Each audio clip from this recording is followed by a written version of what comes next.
Insulting Genghis Khan's diplomats.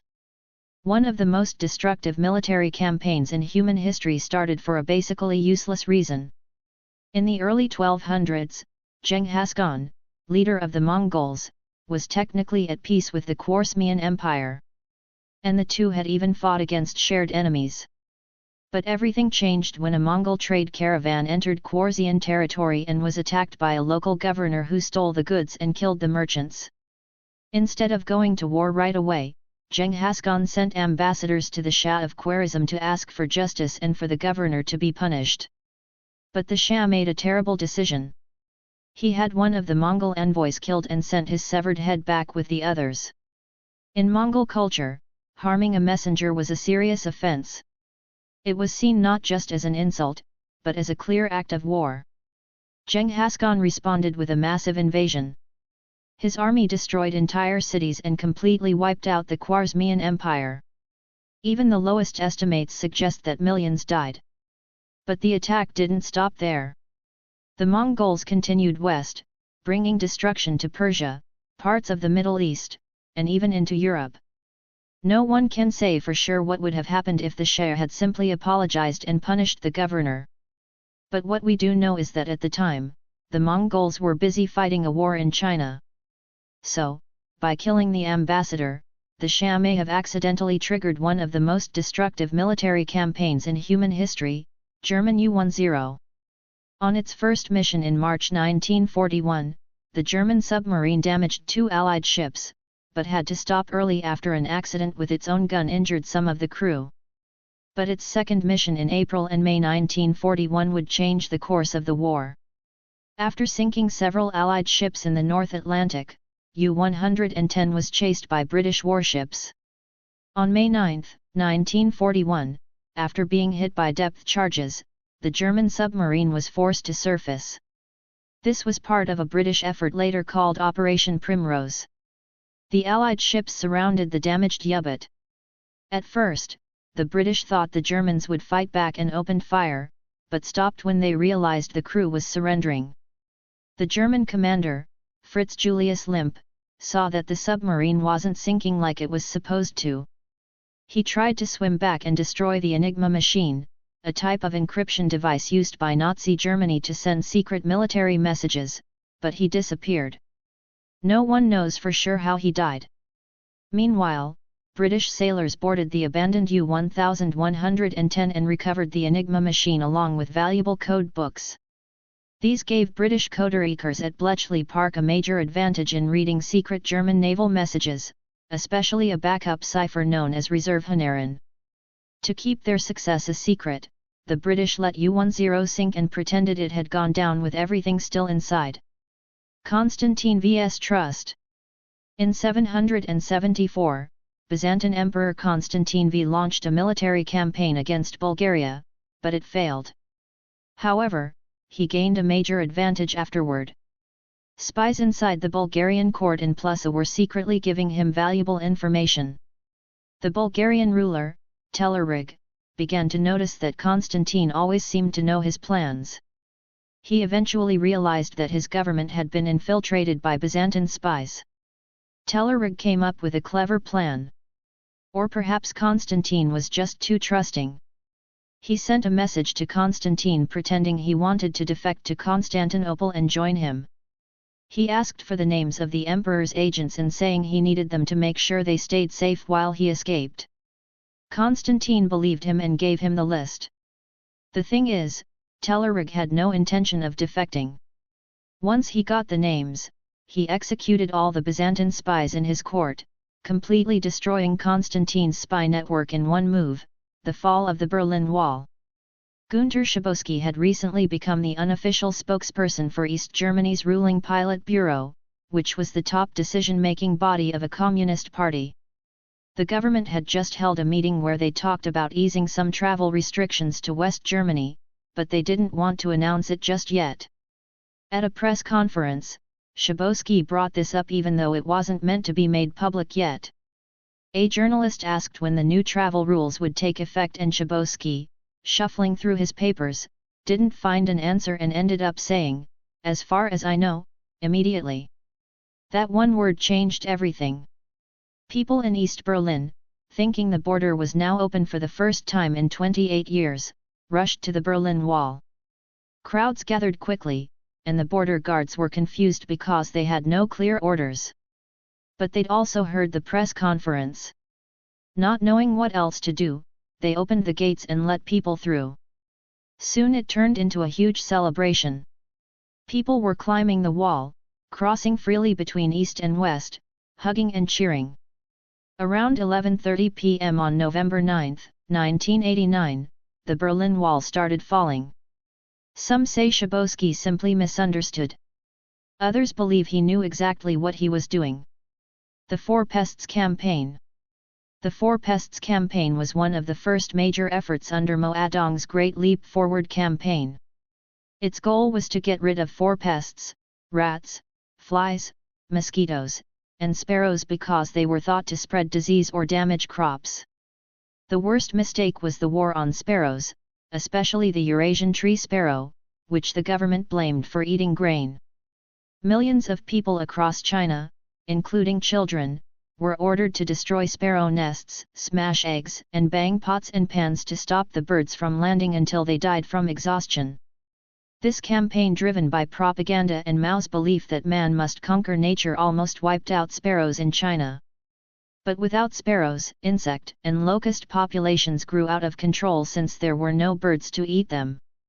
These insects destroyed crops, making China's food shortage even worse. This disaster, combined with bad farming policies and environmental mistakes, helped cause the Great Chinese Famine, which killed tens of millions of people. By 1960, the government quietly stopped the anti-sparrow campaign and began targeting bed bugs instead. Thomas Migley Jr.'s fuel.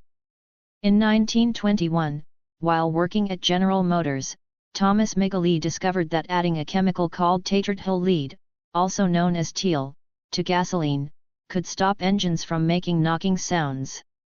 Early factories making teal saw workers suffer from hallucinations, mental illness, and even death. Still, the fuel was heavily promoted and quickly spread around the world. In the late 1920s, Migley also helped create Freon, the first chlorofluorocarbon or CFC to be used as a safer cooling chemical in refrigerators. It worked well and was later used in aerosol sprays and inhalers. But many years after Migley's death, scientists found that CFCs were damaging the ozone layer, which protects Earth from harmful UV radiation. This discovery led to worldwide bans on CFCs. At the time, Migley's inventions seemed like smart solutions to real problems, but both unfortunately caused serious harm.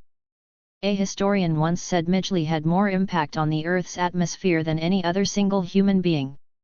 In 1944, after being paralyzed by polio, Migley invented an elaborate system of pulleys and ropes to help others move him in and out of bed. But the device turned deadly. One day, he became entangled in the ropes and was strangled to death, even though some say it was a case of suicide. The nuclear bear. We were seconds away from nuclear World War III and the story is mostly unknown. It was around midnight during the Cuban Missile Crisis, the closest the world ever came to nuclear war during the Cold War between the US and the Soviet Union. At a US military base in Duth, a guard saw an unknown figure climbing the fence. At that time, US military planners believed that if the Soviet Union launched a nuclear attack, they might first try to sabotage American bases. Thinking this might be such an attack, the guard fired his weapon and triggered the sabotage alarm. This alarm automatically went off at all nearby military bases. But at one base in Wisconsin called Fuchsfield, there was a wiring mistake. Instead of a regular sabotage alert, the alarm there set off a klaxon siren which told fighter jets armed with nuclear weapons to take off. The pilots were on Defcon 3, a high alert level just below full-scale war. They had been clearly told there would be no practice drills at that level. So when they heard the signal, they believed World War II had started and they were being ordered to launch. By the time the mistake was discovered, the jets were already heading toward the runway. An officer jumped into a car, sped to the runway, and managed to signal the pilots to stop just in time to prevent a possible nuclear war. The figure that triggered it all, it was a bear. If it weren't for that officer speeding with his car, we wouldn't be here today. Byzantine refusal of engineer Orban. In 1452, Orban, an engineer and iron founder from the Kingdom of Hungary, offered his help to Byzantine Emperor Constantine XI. But the empire didn't have enough money or resources to support his work. After being rejected, Orban went to the Ottoman Sultan Mehmed II, who was preparing to attack Constantinople. Mehmed saw the value in Orban's ideas and gave him full support. In just 3 months, Orban built a huge cannon called the basilic. It was so massive that it took 60 oxen to pull it. His cannon played a key role in the Ottoman siege of Constantinople in 1453, which led to the fall of the Byzantine Empire, which had lasted for over 1,000 years. Kim Jong-nam's Disneyland trip. Kim Jong-nam, the oldest son of North Korean leader Kim Jong and half-brother of Kim Jong-un, was once expected to take over the country.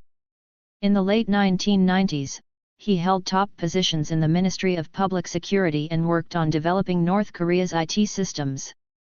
But everything changed in 2001 when he was caught in Japan using a fake passport while trying to visit Tokyo Disneyland. The incident embarrassed North Korea so much that his father cancelled a planned visit to China and began quietly removing Jong-nam from power. Over the next several years, he lived mostly in exile, moving between China, Macau, and parts of Southeast Asia. He sometimes gave interviews to foreign media and lived a more open, luxurious lifestyle than the rest of the secretive Kim family. Intelligence agencies believed he had connections to China and may have even worked as a CIA informant. After his younger half-brother Kim Jong-un was chosen as the next leader in 2010, Kim Jong-nam was seen as a potential rival.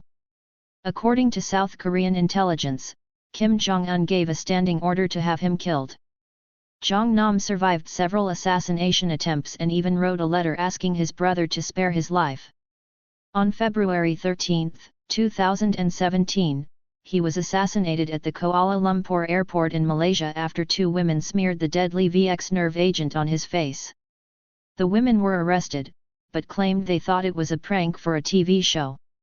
Most experts believe the killing was ordered by Kim Jong-un. While he was alive, Kim Jong-nam said the real reason he fell out of favor was his support for economic reforms and openness, ideas he picked up while studying in Switzerland. Rome's trust in a Germanic noble. Publius Quintilius Verus, a Roman general in charge of the new province of Germania, trusted one of his own officers, a Germanic noble named Arminius. Arminius had been trained in Rome and served in the Roman army.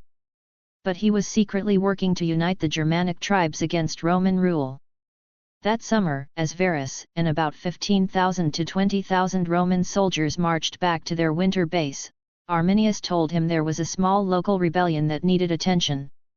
Verus believed him and led his army into a dense, remote forest. There the Roman troops were stretched out, slowed by bad weather and unable to fight in formation. Then Arminius set off the trap. Over several days the Roman legions were ambushed by Germanic warriors who knew the land and had set up hidden defenses. The Battle of the Tudberg Forest in 9 AD started. Almost the entire Roman force was wiped out and Verus committed suicide during the battle. The loss was so devastating that Rome gave up its plans to conquer land beyond the Rhine River. Emperor Augustus never again pushed for expansion into northern Germany. The legions destroyed in the battle's numbers were never used again. Many of the Germanic tribes that would later invade and weaken the Western Roman Empire came from this very region that Rome failed to control after Teutoburg. Germany's D-Day decisions. In the months before D-Day, German commanders disagreed about where the Allied invasion would happen. Field Marshal Ger von Rundstedt believed it would come at Pad Kalila, the closest point between Britain and France with key ports and a direct route into Germany. Erwin Rommel, in charge of coastal defences, also focused on Kalila, but warned that the Allies could land anywhere, including Normandy, where they eventually did land.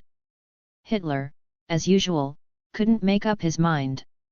He split the German tank divisions between the two plans, placing some too far inland to help Rommel quickly, but not far enough to act as a proper mobile reserve, as Rundstedt wanted. In the end, neither commander got what they needed. Meanwhile, the Allies launched a deception campaign called Operation Fortitude, tricking the Germans into thinking the real attack would be at Caen.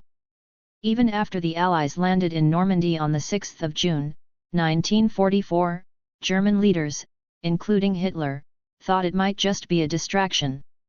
Rommel happened to be away visiting his wife for her birthday that day, and other officers were also off duty because of bad weather forecasts. Rundstedt asked for permission to move reinforcements, but Hitler delayed the decision. By the time a counterattack was approved, Allied air forces had already damaged German supply lines and troop movements, and the German command structure was falling apart.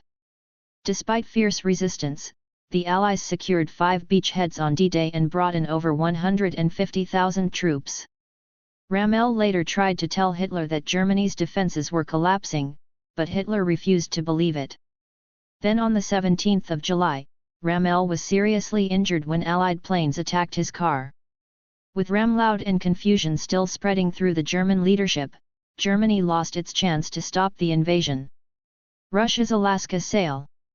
In 1867, the Russian Empire sold Alaska to the United States for $7.2 million, about 2 cents per acre.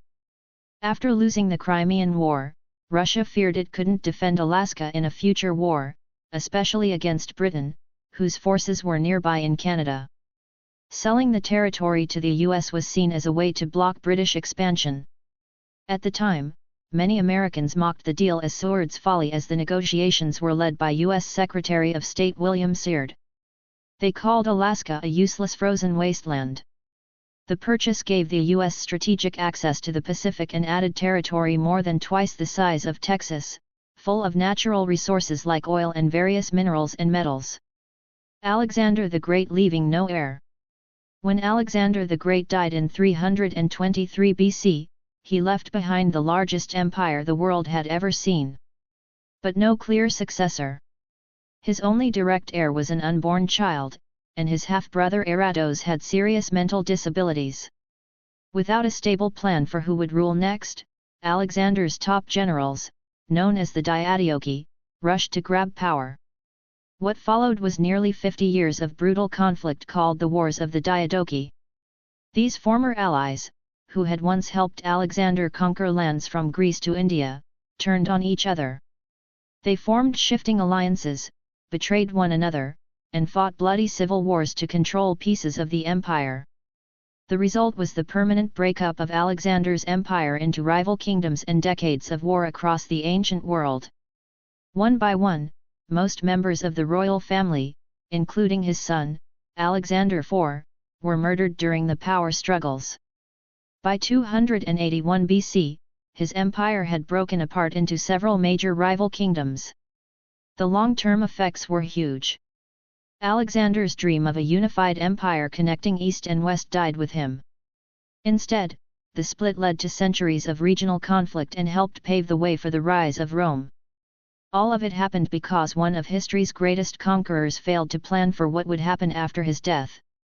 Columbus's miscalculation. Christopher Columbus' discovery of the Americas happened because of a major mistake.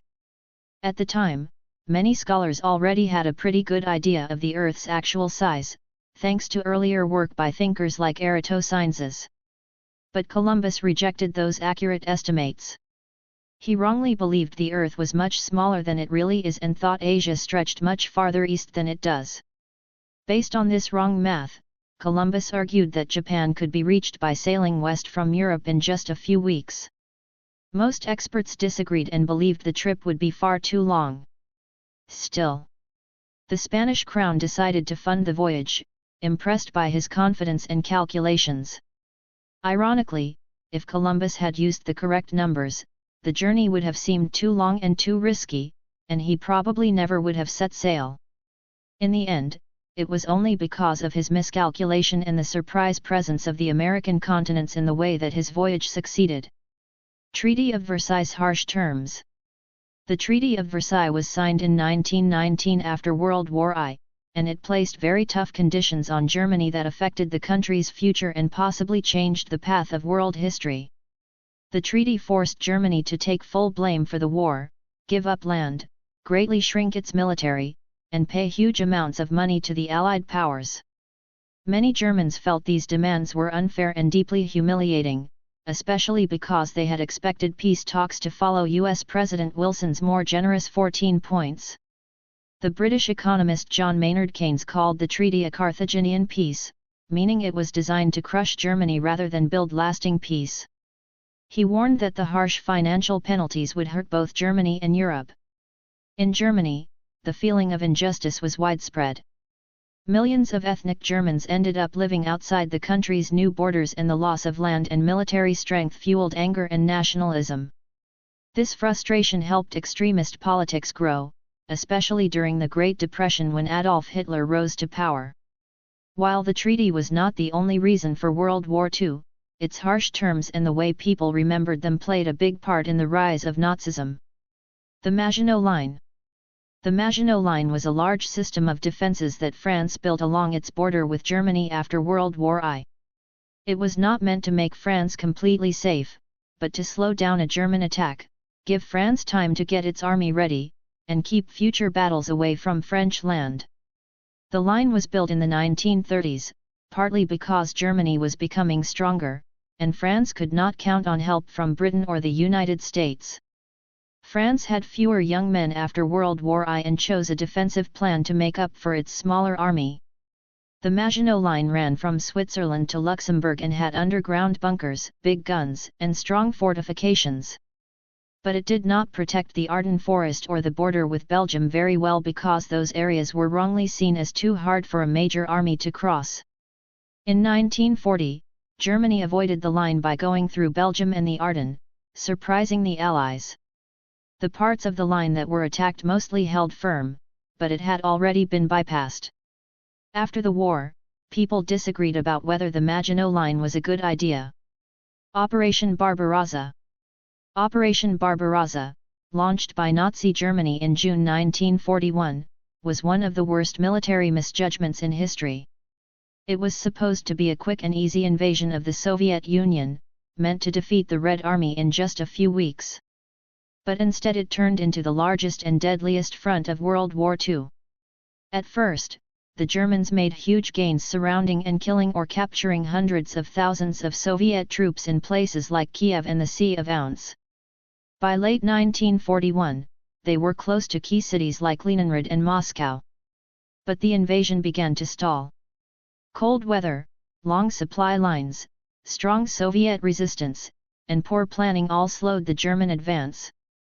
Leningrad was not taken, but instead was surrounded, leading to a terrible siege that killed over 1 million civilians, mostly from starvation. Near Moscow, German forces got within sight of the Kremlin, but were pushed back by a surprise Soviet counterattack, helped by Siberian troops brought in for defense. By the end of 1941, Germany had lost over 800,000 soldiers. The failure of Barbarossa led Hitler to take direct control of the army, which often made things worse. As Germany struggled, the Soviet Union started pushing west, retaking land, and eventually gaining control of huge parts of Eastern Europe. What started as a plan to defeat the Soviet Union ended up creating the Eastern Bloc and setting the stage for the Cold War. More people died on the Eastern Front than in all other battles of World War II combined. A wrong turn in World War I. The assassination of Archduke Franz Ferdinand happened on June 28, 1914 in Sarajevo. And the Archduke was killed not because of a perfect plan, but because of a mistake. Earlier that day, there had been a failed bomb attack on his motorcade. For safety, the drivers were told to change the route, but the message didn't reach them. By accident, the Archduke's car turned onto a side street where one of the would-be assassins, Gabrielo Princip, was standing. Gavrilo was there because after the failed bomb attack, he decided to go get some food. The driver tried to reverse the car but stalled the engine, giving Princip the perfect chance to shoot Franz Ferdinand and his wife Sophie at close range. That wrong turn led to far more than 2 deaths. It set off a chain reaction. Within weeks, Austria-Hungary declared war on Serbia. Alliances between countries took effect, and what could have stayed a local conflict turned into World War I. If you liked this video, subscribe for similar ones or join my Discord to suggest another.